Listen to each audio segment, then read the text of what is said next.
सतगुरु साईं हंसन के सिरताज, अजीव छुड़ावे बंदी से दे अभय पदराज।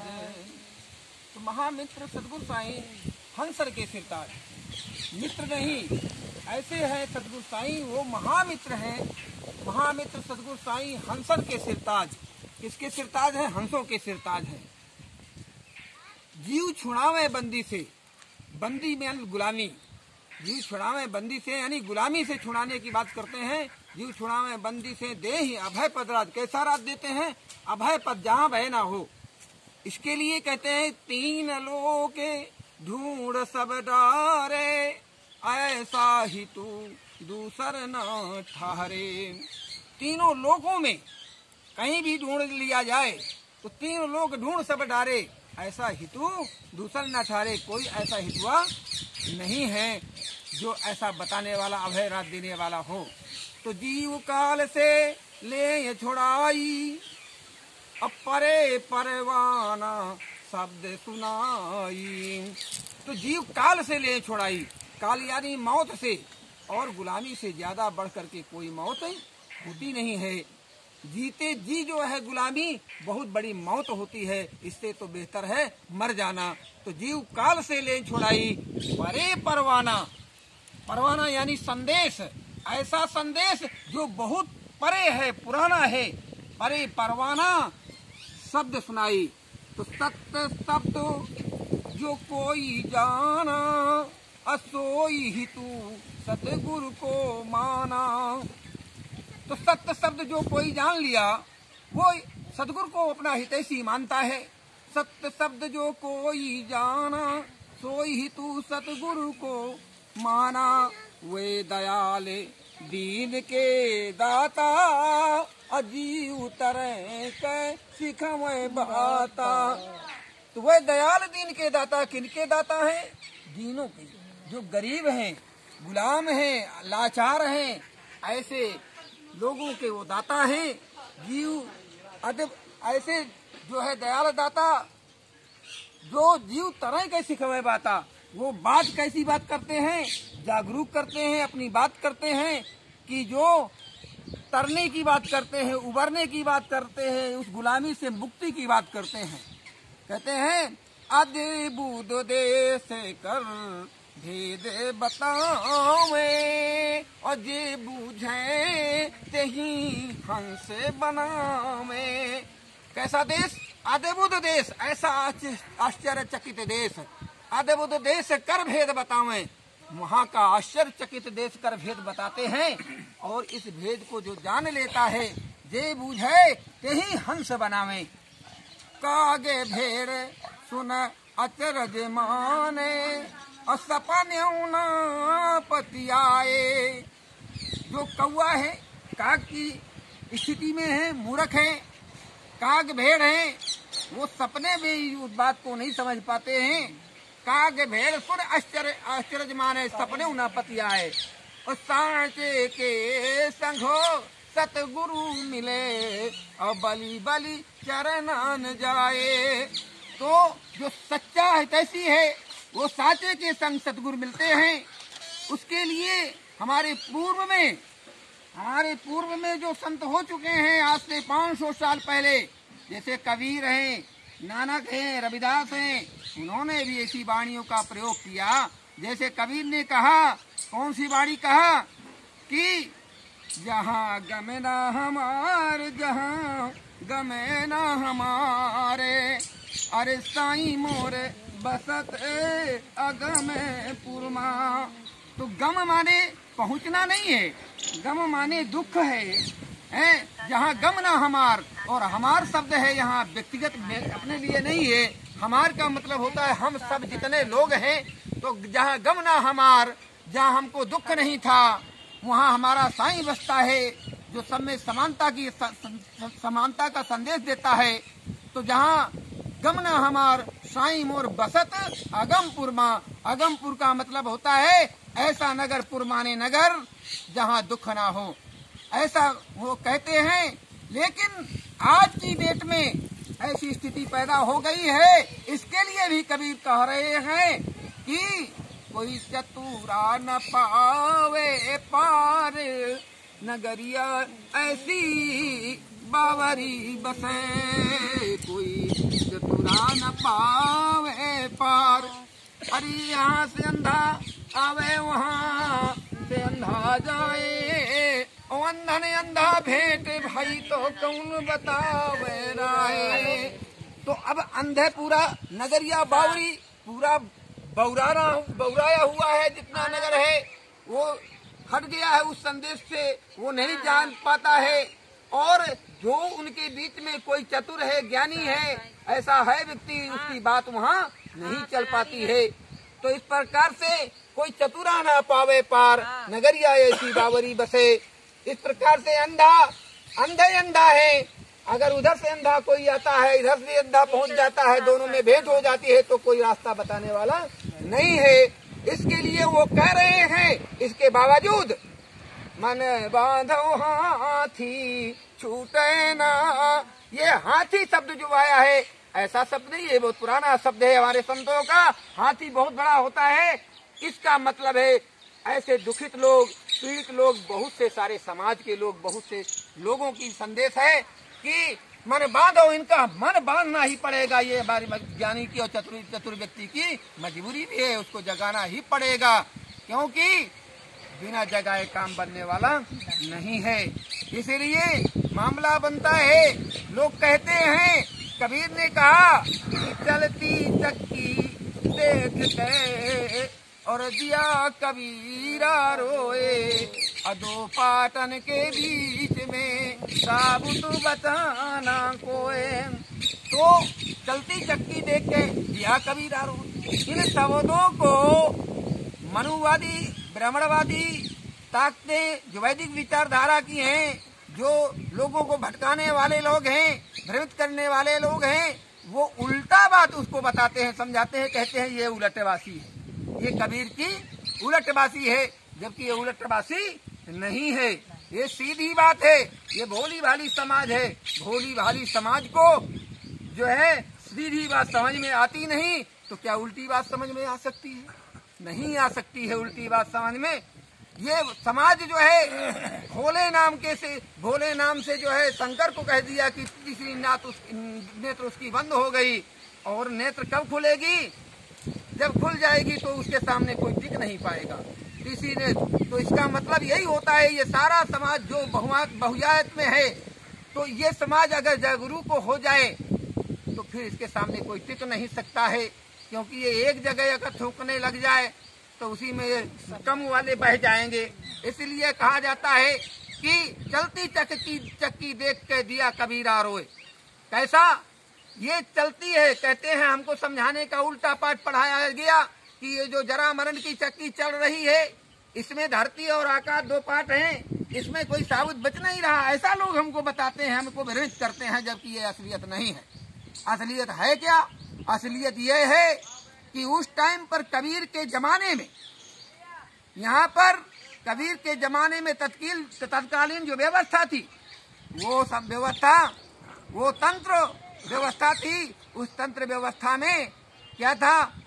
एक राजतंत्र था और एक समाज तंत्र था। तो राजतंत्र में मुगल बादशाह थे और समाज तंत्र में ब्राह्मण नेतृत्व करता था। इसलिए दोनों के नेतृत्व को उन्होंने चुनौती दिया और कहा भी कि चलती चक्की देख के, यानी इस तंत्र को, इस व्यवस्था को देख करके, कबीर कहते हैं इस व्यवस्था को देख करके, इस चक्की को देख करके, चलती चक्की देख के दिया कबीरा रोए। और वो रुआ से हो गए, वो दुखी हुए कि अगर एक से बचता है, अगर मुगल तंत्र से बचता है तो समाज तंत्र में ब्राह्मण से नहीं बच पा रहा है, और अगर ब्राह्मण तंत्र से बचता है तो मुगल से नहीं बच पा रहा है। दो ये जो है पार्ट हैं, यही पार्ट हैं, दूसरे पार्ट नहीं है। इस तरह से उन्होंने जो भी कुछ कहा वो सीधी बात कहा। जैसे उन्होंने एक बात और कही कि चींटी चढ़ी पहाड़ में, चींटी चढ़ी पहाड़ में, और 9 मन तेल लगाए, और हाथी दाबे का घूमे, ऊँट दिए लटकाए। तो इस तरह से चींटी चढ़ी पहाड़ में, हमको उन्होंने भ्रमित करने की पाठ पढ़ा दिया कि आंख मूंद लो, बाहर ना देखो, और आंख मूंद के आसन लगाए के है, और ऊपर को ब्रह्मांड में यानी ऊपर जो है ब्रह्मांड में सुरती को चढ़ाओ, ऐसा हमको बताया गया। जबकि ये असलियत नहीं है, आंख मूंदने का विषय नहीं है। विषय ये है कि चींटी जैसा समूह, वो 3% वाला समूह जो यहाँ वर्ण व्यवस्था, जो गण व्यवस्था हमारी थी पुराने, जो परे परवाना साईं मोहन बताते हैं, जो परे परवाना संदेश देते हैं साईं मोहन, वो सिंधु घाटी सभ्यता का व्यवस्था है। और सिंधु घाटी व्यवस्था में गण व्यवस्था थी। उस गण व्यवस्था में गणपति, गणाधिपति, गणनायक ऐसी व्यवस्था थी। लेकिन गण व्यवस्था को खत्म करते हुए वर्ण व्यवस्था पैदा की गई, और वर्ण व्यवस्था से जाति व्यवस्था पैदा कर दी गई। इस जाति व्यवस्था के अंतर्गत और वर्ण व्यवस्था के अंतर्गत जो व्यवस्था में सबसे अपने को सर्वश्रेष्ठ कहा, वो मात्र 3%, 3.5% है। उसके लिए कहा कबीर ने कि चींटी चढ़ी पहाड़ में, यानी जो छोटा सा समूह है वो पहाड़ में चढ़ के बैठ गया, यानी सत्ता पर, टाप पर, खजाने पर बैठ गया। तो जो सत्ता पर बैठेगा खजाना उसके पास होगा। 9 मन तेल लगाए। 9 मन तेल का मतलब चींटी के लिए तो एक ही बूंद पर्याप्त है, लेकिन खजाने की बात यहाँ है 9 मन तेल। 9 मन का मतलब 2 आँख, 2 कान, 2 नाक, 1 मुख, 36 पेशाब, ये सारा शरीर उस सत्ता पर काबिज हो गया। यानी 9 मन तेल लगाए, 10वां मन है, मन को लेकर सत्ता खजाने पे बैठ गया। इस तरह से कहते हैं कि हाथी दाबे काख में। हाथी का मतलब जो 52% समाज है, जो बहुत बड़ा समूह है हाथी जैसा, उसको वो कखरी में दबा लिया, अपने काख में दबा लिया सत्ता में बैठते हुए। क्योंकि 52% बिना उनके नेतृत्व के उनका बन नहीं रहा है। बिना ब्राह्मण के जन्म से मरण तक जितने भी का संस्कार हैं उनको वो ढोए जा रहा है। जबकि जन्म से और मरण तक इस संविधान में खत्म कर दिया गया है आडंबर, पाखंड, अंधविश्वास, ये सब खत्म कर दिया गया है। आर्टिकल 14 में स्पष्ट लिखा है आडंबर, पाखंड, अंधविश्वास को खत्म किया जाता है। और आर्टिकल 17 में स्पष्ट लिखा है जाति पात, भेदभाव, छुआछूत खत्म किया जाता है। आर्टिकल 15(4) में और आर्टिकल 16(4) में स्पष्ट कहा गया है कि इन लोगों को नौकरी का अधिकार दिया जाता है, SC ST को।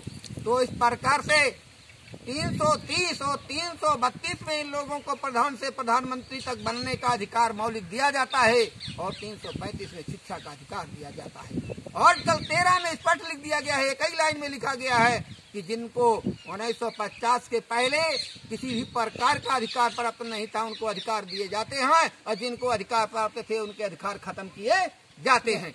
इस प्रकार से जो जिनको अधिकार दिए गए उनके तो पक्ष में संविधान हो गया, और जिनके अधिकार छीन लिए गए, खत्म कर दिए गए, वो तो अधिकार संविधान को विरोध में अपने मानेंगे। इस प्रकार से वो लोग संविधानिक तरीके से जिनको मौलिक अधिकार मिला, इसके पहले नहीं था 1950 के पहले, लेकिन ब्राह्मण का आज भी जो 16 संस्कार है, उसके बाद भी मरने की बातें रही, और पितर मिलौनी इत्यादि तमाम संस्कार हैं, इनको ढोए जा रहे हैं। इनके लिए बिना ब्राह्मण को बुलाए काम नहीं उनका चल रहा है। इस तरह से कहते हैं कि हाथी दावे काख में, हाथी दावे काख में ऊंट दे लतिया है। जब 52% समाज उनके पक्ष में हो जाता है तो 52 3 वो 55 हो जाते हैं, बचता है 22.5%। तो 22.5% उनकी कोई औकात नहीं होती है, ऊंट दे लतिया, उनको तो लतिया दिया जाता है। इस तरह से कुल मिलाकर कहने का मतलब है कि कबीर ने ऐसी वाणी कही, उसके लिए साईं मोहन दाता अपने परे मीत ग्रंथ में और सारे ग्रंथों में संकेत करते हैं। ये शब्द जो कहते हैं काग भेड़ सुनत रज माने सपने उना पति आए, साचे की संग सतगुर मिले बलि बलि चरणन जाए। इन बातों को जो समझ लेता है, इन बातों को जो समझ लेता है, जागरूक हो जाता है, उसके संग, साचे के संग सतगुर मिले, सतगुरु उनके साथ मिल जाता है। इस प्रकार से बलि बलि चरणन जाए। और इस प्रकार से वो नतमस्तक होता है कि मुझे ऐसा ज्ञान मिला।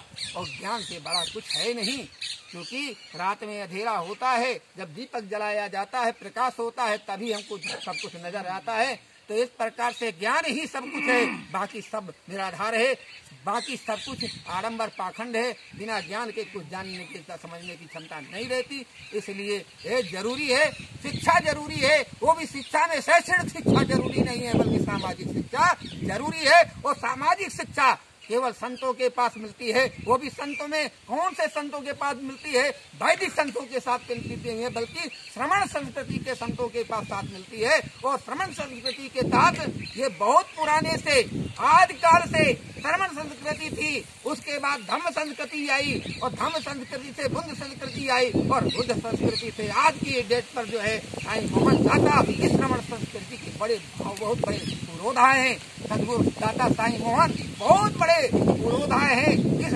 श्रमण संस्कृति के। इसलिए इस श्रमण संस्कृति के दायरे में रह करके हमारे जितने संत हैं साहजियानी संत, क्योंकि बुद्धियान के बाद महायान हीनयान, और महायान हीनयान के बाद तंत्रयान, मंत्रयान, वज्रयान, इस प्रकार से सहजयान, इस प्रकार से वज्रयान, तंत्रयान से सिद्धमत, नाथमत, इस प्रकार से ये तमाम धाराएं चली। लेकिन सहजयानी संत हमारे जो देश के अंदर बिगुल बजाया, वो क्षेत्रीय रह करके रह गया। आज की डेट पर मौका आ गया है, फिर से समझने की जरूरत है, फिर से उसको आगे बढ़ाने की जरूरत है। आज महत्वपूर्ण बात यह है कि जो भी महायानी बौद्धिस्ट विचारधारा के बुद्ध धर्म के लोग हैं, वो भी वास्तविकता की पटल पर नहीं है। वो जरूर है, लेकिन फॉर्मेलिटी पूरी करते हैं। जैसे कहते हैं कि हम अम्बेडकर को मानते हैं, पर अम्बेडकर की नहीं मानते हैं। इसलिए हमें अम्बेडकर को नहीं मानना, बल्कि अम्बेडकर की मानना चाहिए है। बुद्ध को हमें नहीं मानना चाहिए, पर बुद्ध की हमें मानना चाहिए। इस प्रकार से हमें दाता साईं मोहन या किसी साधु संतों का या किसी बुद्ध पूजा या मूर्ति पूजा नहीं करना चाहिए, बल्कि उनके विचारों की मानना चाहिए, विचारों की बात को मानना चाहिए। इसके बाद अपनी वाणी को विराम करता हूँ। बोलो सतगुरु दीनदयाल बारंबार सब संतन की चरण वंदगी बार।